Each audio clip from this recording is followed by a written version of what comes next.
My brothers and sisters, ladies and gentlemen, I would like you to put your hands together for our Right Honourable, our first Scottish Minister, Alex Salmond.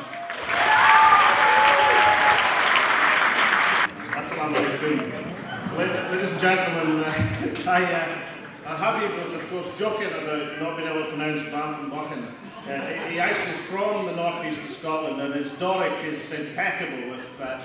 If you get him in the right mood, then he can beat Kevin McKidd at the Doric language in the northeast of Scotland. Now, I want to thank Habib for his efforts in organising tonight's event, of course, but basically for his wider work as Chair of Islamic Relief in Scotland and as a leading member of the Disasters Emergency Committee over a number of years. You know, ladies and gentlemen, we've got many awards in this country, MBEs, OBEs, knighthoods, peerages and the rest of it, and of course they go by and large at least to people who well merit that recognition. But in Scotland there is no more important award in my estimation than the Robert Burns Humanitarian Award, and that goes to people who have made a particular contribution to spreading the word about humanitarian concern the world over, as of course our national poet did in his work. And Habib was too modest to tell you, but I'm going to tell you, he was a worthy winner of the 2010 Robert Burns Humanitarian Award. And I was there when he accepted the award, which he accepted not just for himself, but for the work of Islamic relief from Scotland across the planet. So let's give a vote of thanks.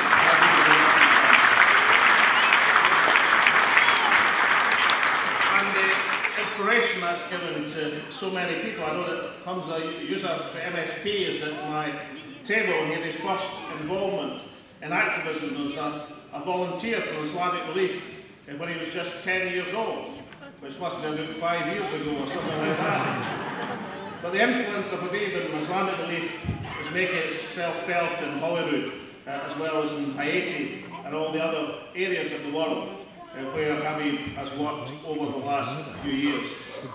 Now, as Mohammed Asmawi's speech made clear, Islamic Relief has done wonderful work across the planet. In places from Chad to Chechnya to Sudan to Sri Lanka, Islamic Relief has provided humanitarian aid and provides sustainable economic development, and it does so without regard to race, colour or creed. The Scottish international aid budget is modest in comparison with the great powers of this world, but it has two aspects which I believe make it really important and an exemplar of what we must do to change the nature and distribution of justice on this planet. Firstly, there is no international aid bureaucracy in Scotland. We do everything through non-governmental organisations. And that means that we've got to trust these organisations absolutely implicitly with the public money that we disperse to do the maximum amount of good. And it's significant, ladies and gentlemen, that Islamic Relief is one of these highly trusted NGOs, non-governmental organisations. And if you look at the work that we've done over the last 2 or 3 years with Islamic Relief, you can see the breadth and the importance of that work.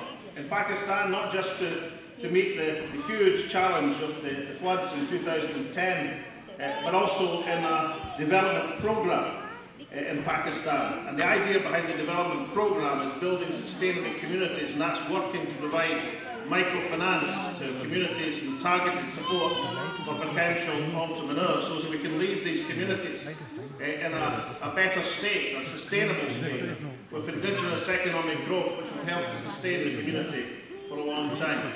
The fund that Habib mentioned in Iraq, for example, that focuses on enabling Iraqi women in central and northern Iraq access to education to combat illiteracy among vulnerable women, as well as enhancing awareness of women's rights. The project is working to build skills and create an environment and experience and provide basic education and education around the importance of these rights.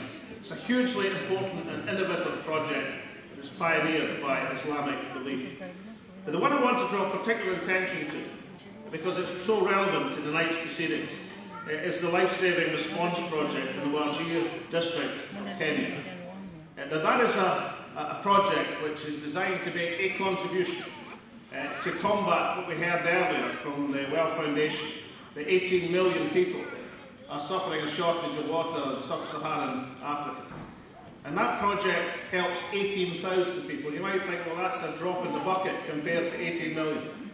But our 18,000 are 18,000 people in villages, 3,000 households of drought-affected people now have safe drinking water. 50 villages have been reached, making a total of 200 villages when the project finishes, and 10 schools supplied with water in the project period. Practical help affecting substantial numbers of people, and that has been achieved by a contribution of £50,000. Ladies and gentlemen, I think that's the best £50,000 that Scotland has ever spent.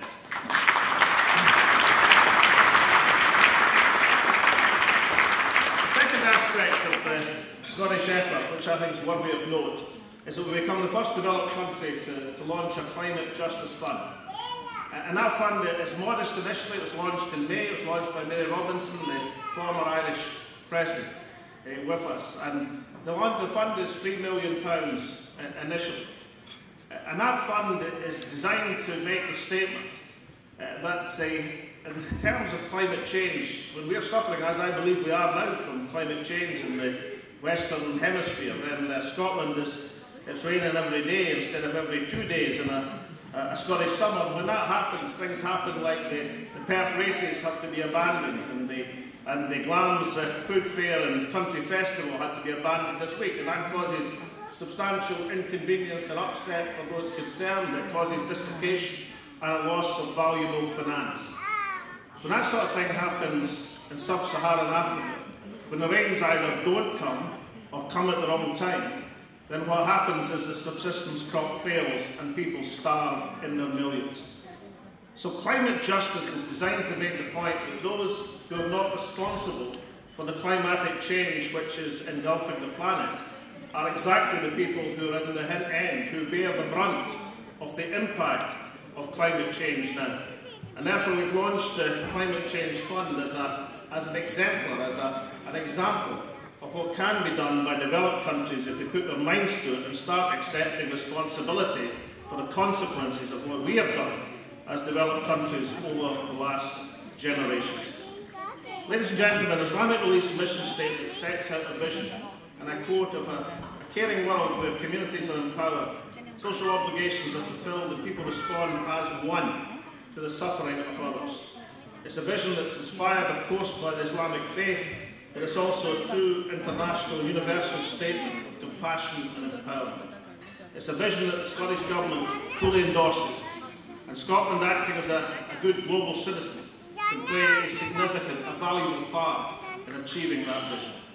So tonight should be a fantastic event for an immensely worthwhile cause. Congratulations to Islamic Relief and the partners in the Well Foundation for choosing water for life, as the theme of tonight's event.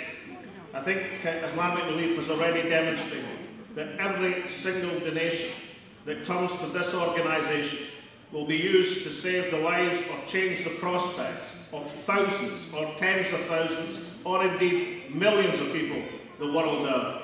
There couldn't be a finer cause to contribute to. Dig deep this evening and let's send Islamic Relief. Let's send Habib has promised me that if the fundraising events tonight raise the sort of mighty sum that we fully expect, then he will practice the pronunciation of Banff and Buchan until he gets it perfectly done. What final inspiration could there be?